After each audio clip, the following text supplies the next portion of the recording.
Welcome everybody. So today I'd like to talk to you guys a little bit about Prince. And I'm not talking about like the Prince of England or anything like that. I'm talking about the influential black American musician Prince. So Prince was an artist, he was an influencer, and really he was a legend for his generation and for generations after him. I believe that he will influence, not only did he influence his generation and the way that they write music, but I think that he'll influence generations to come. So personally, his music always really gave me the chills. I kind of always had this emotional intensity to it that kind of hit me. And this is really goes for most of his music was so soulful and so genuine in the way he presented it. So as well as that, he also upheld very strong standards. He had a strong integrity for both himself and held high standards to the people who he worked with. And I think that's very important as an artist, especially in such a corrupt industry, is to be able to uphold that integrity and that moral standard. And I think that's very admirable.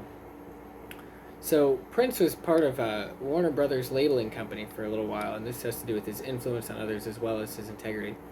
So he was part of Warner Brothers labeling company for a little while, and this is how he got his name out there, and this is how he got financed, and etc., etc. So after he had gotten big enough, he actually took a step away from Warner Brothers or Warner Bros. And he said, "Hey guys, he really stopped relying on a labeling company. And, this is something that a lot of artists are afraid to do because it's hard to finance yourself. But when he did that, he kind of took a step back and reached out to his audience and said, hey, a lot of us musicians really are slaves to this system.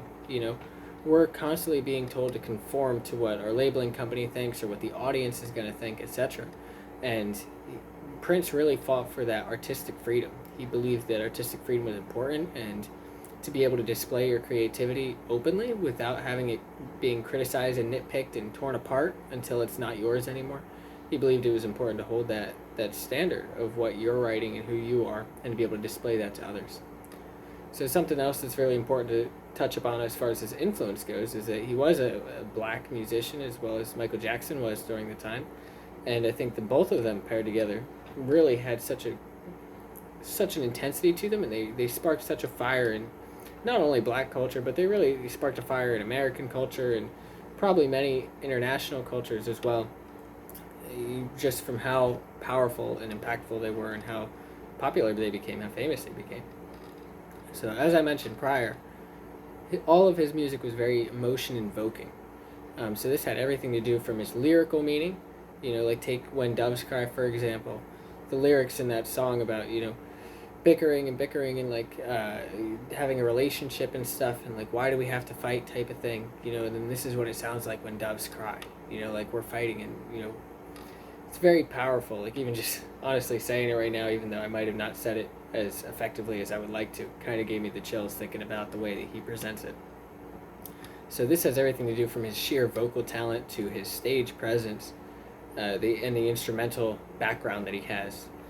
It all kind of ties together to create this harmony of just emotion and passion that really hits the crowd hard and creates this ambiance. So, and as I said, he also has a lot of musical integrity as far as himself and others that he worked with. So a lot of his music was written by himself. He felt that it was important to write your own music and be able to display your own music and have that project through your audience as you're playing it. So along with this, he also ended up writing a lot of songs for other artists as well. So, for example, he wrote Love Song by Madonna. He wrote Manic Monday by the Bangles, and he wrote Stand Back by Stevie Nicks, as well as a plethora of others.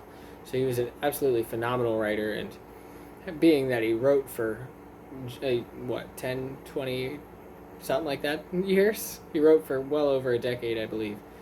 He just didn't really even have time to get out everything that I think he could have gotten out had he had the time to continue with all of this. So along with that, unfortunately, we did see the passing of Prince around 2016, and this was very impactful, I think, for many people, especially because it was right around the same time that Michael Jackson had passed, and we saw everything from the Eiffel Tower to the Empire State Building light up purple just to kind of celebrate his life and his influence and everything that he did.